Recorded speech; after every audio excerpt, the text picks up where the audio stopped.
Assalamualaikum warahmatullahi wabarakatuh. Perkenalkan, nama saya Khalilullah Alfat dengan NIM 130120437 dari kelas IF 4408.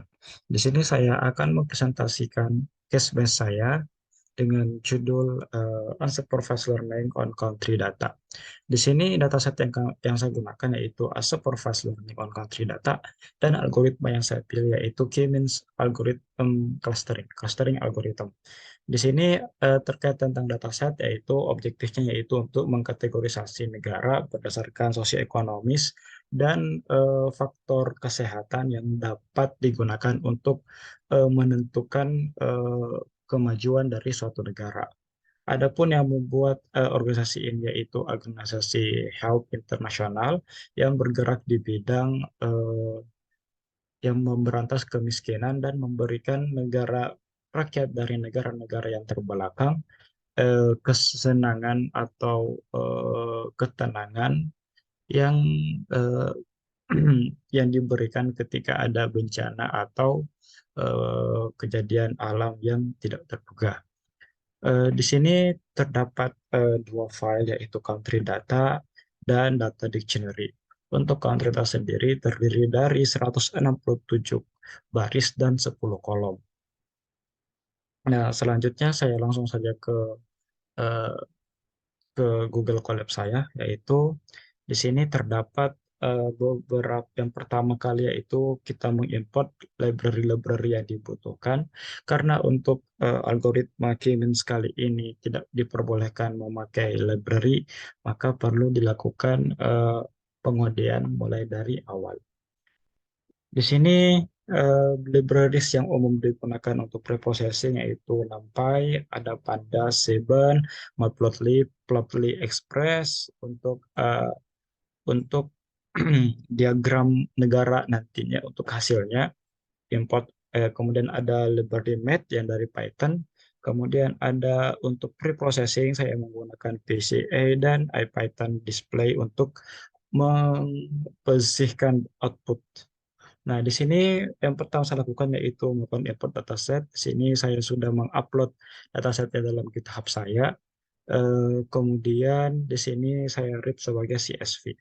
Kemudian saya simpan di variabel df. Di sini kemudian saya panggil df-nya, terdapat 167 baris dan 10 kolom. Adapun untuk setiap kolom penjelasannya ada di sini, yaitu country untuk nama negara, dan yang terakhir GDPP adalah GDP per kapita yang dihitung dari total GDP dan dibagi dengan banyaknya populasi. Yang pertama saya lakukan yaitu kita lakukan EDA, yaitu Exploratory Data Analysis. Di sini kita menguji investigasi awal yang butuhnya untuk mengidentifikasi pola, menemukan anomali, menguji hipotesis, dan memeriksa asumsi. Di sini EDA terkadang kita juga bisa katakan untuk melihat datanya, mengintip datanya sebagaimana bentuknya, sekaligus kita melakukan visualisasi terhadap data tersebut. Di sini kita mengecek di datasetnya, yaitu kita panggil saja df.shape, kemudian kita simpan di variabel n dan variabel k. Jumlah barisnya ada 167 baris dan 10 kolom. Di sini bentuk dari tiga data pertama.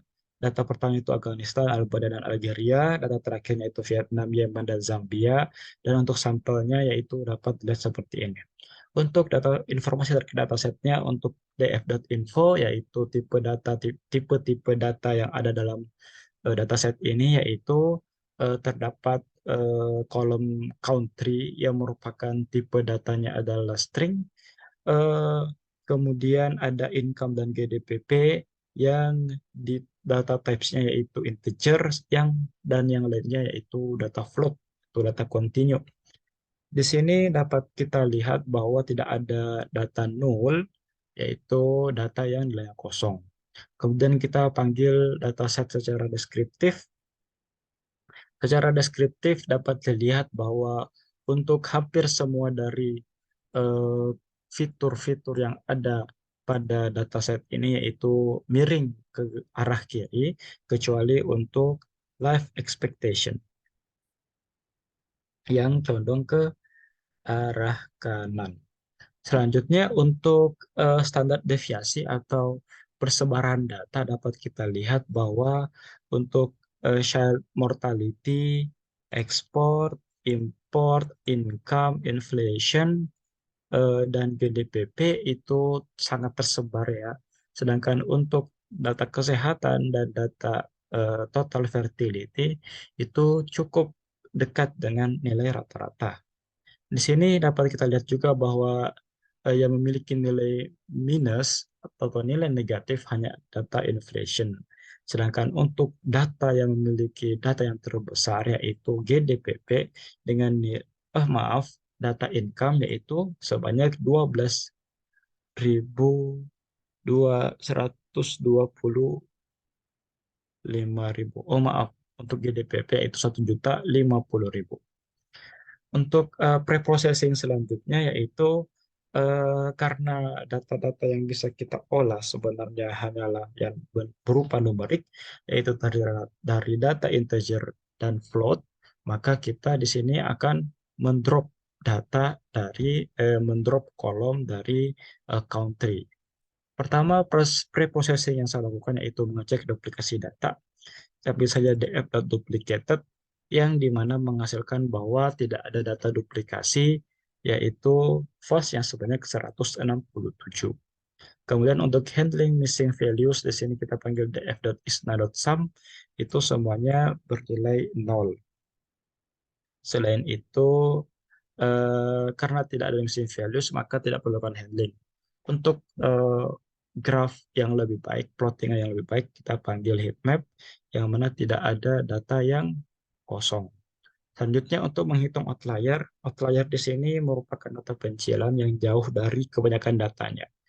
Outlier sendiri yaitu apabila dari DF tersebut kurang dari kuartil bawah atau DF tersebut lebih dari kuartil ketiga, kuartil yang ketiga, kemudian lebih dari 1,5 dari interkuartil. Itu adalah outliernya.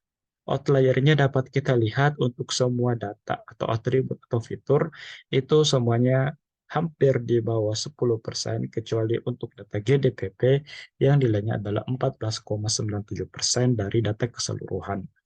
Di sini eh, karena GDPP merupakan hal yang wajar untuk di luar dari outlier, maka saya pandang tidak perlu dilakukan handling untuk outlier ini. Kemudian kita lakukan visualisasi. Visualisasi yang pertama kita lakukan yaitu mengecek data density atau persebaran atau kedalaman data. Di sini dapat kita lihat bahwa hampir semua dari fiturnya ini adalah skewed atau condong ke arah kiri, kecuali data dari life expectation yang condong ke arah kanan. Dapat kita lihat bahwa eh, selain itu, mungkin yang mendekati nilai normal, yaitu data kesehatan. Kesehatan yang cukup mendekati distribusi normal. Nah, selanjutnya kita untuk lihat korelasi antar variabel. Korelasi antar variabel dalam bentuk tabel ada seperti ini. Untuk yang lebih bagusnya kita pakai diagram. Di sini dapat kita lihat bahwa diagram ini ditampilkan korelasi antara untuk setiap fitur dengan fitur yang lain. Nah, untuk yang kita lihat yang lebih penting-penting saja yaitu apabila dia lebih dari 0,5 eh, korelasi atau yang kurang dari minus 0,5 variasi. Sehingga dapat kita lihat bahwa eh, terdapat beberapa data yang sebenarnya bisa digabungkan yaitu health yang bisa digabungkan dengan health, child mortality, life expectation, dan total fertility. Untuk ekonomi dapat digabungkan dengan ekspor dan import. Untuk moneter dapat digabungkan dengan income, GDPP, dan inflation.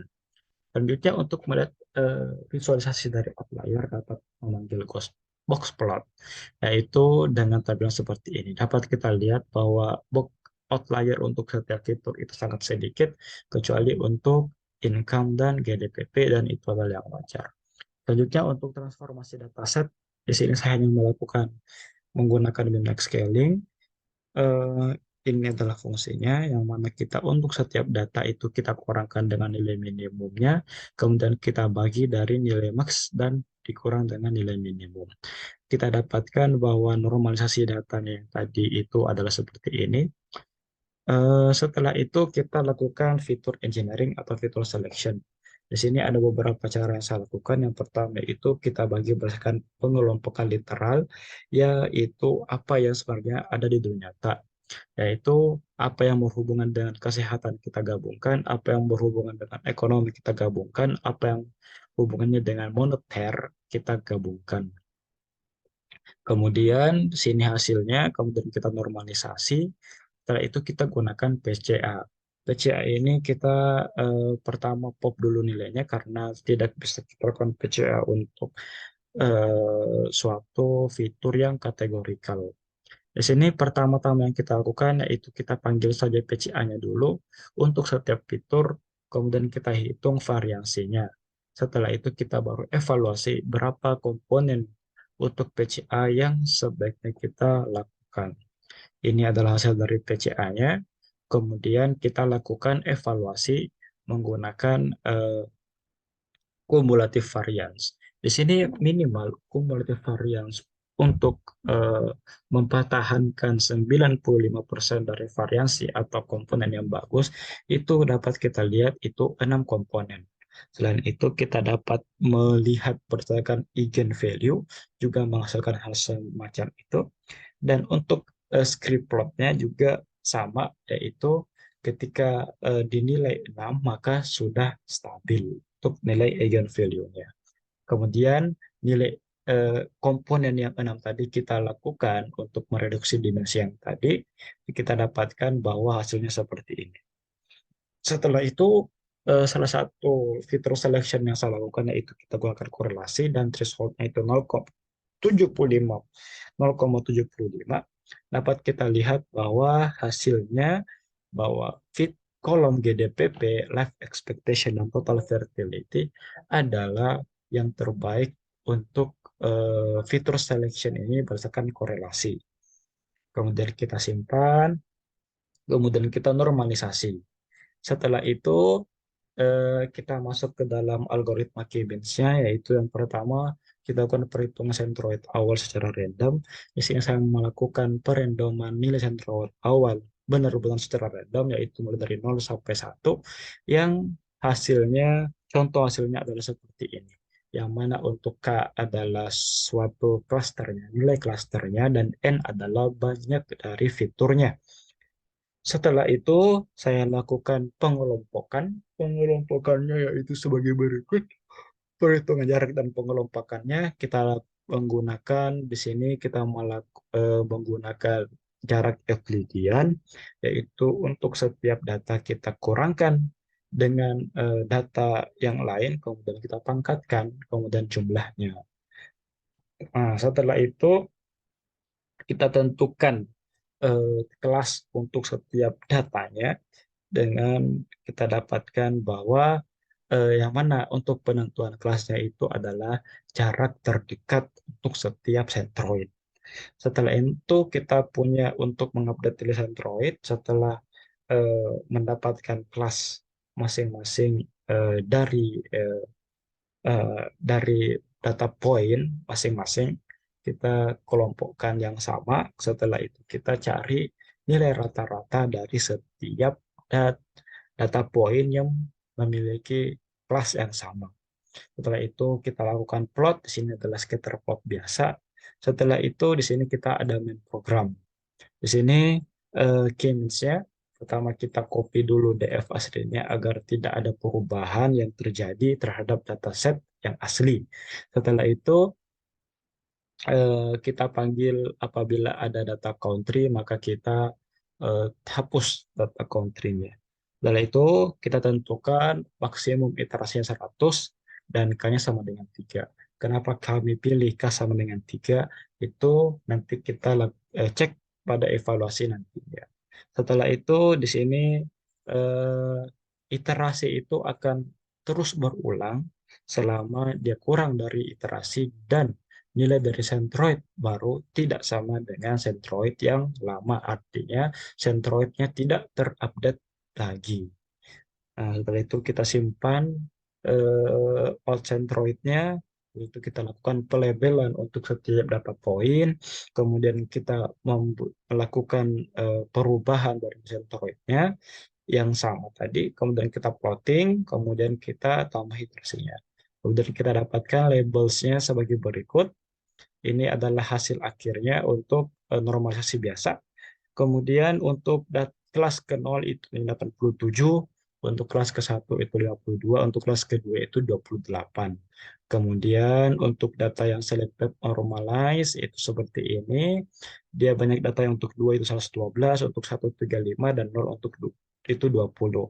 Kemudian untuk data TCA hasil akhirnya seperti ini. Hasilnya adalah 92 ada di kelas 1, 53 di kelas 2, dan 22 di kelas 0. Setelah itu untuk yang literal itu nilainya seperti ini, bentuknya seperti ini, kemudian labelsnya untuk letak ke 0 itu 89, untuk letak kedua itu 43, untuk satu itu cuma 35. Setelah itu kita buat plot dari negaranya karena data-data tersebut adalah data negara, maka kita dapat lihat sebagai berikut. Plot negaranya untuk normalisasi biasa itu seperti ini. Kemudian untuk menggunakan PCA itu seperti ini. Untuk eh, menggunakan selected labels yaitu yang biasa saja. Maaf, yang menggunakan korelasi itu seperti ini. Adapun yang untuk yang literal itu seperti ini. Selanjutnya yang terakhir yaitu kita evaluasi kata terbaik. Apakah yang terbaik untuk setiap eh, untuk Keynes ini? Dapat kita lihat bahwa kita import saja Keynes-nya dan siloed score-nya. Setelah itu kita lakukan evaluasi dengan elbow method dan siloed score method. Dapat kita lihat baik untuk yang biasa, literal, selected, maupun PCA itu sama-sama menghasilkan nilai K yang terbaik adalah yaitu 3 karena siku-siku yang paling tidak curam dan jauh dan stabil setelah itu adalah nilai K sama dengan 3. Eh, Kemudian ini adalah laporan dari saya, dapat dilihat nanti selanjutnya bagaimana. Mungkin hanya itu yang dapat saya sampaikan. Kurang lebihnya mohon dimaafkan. Assalamualaikum warahmatullahi wabarakatuh.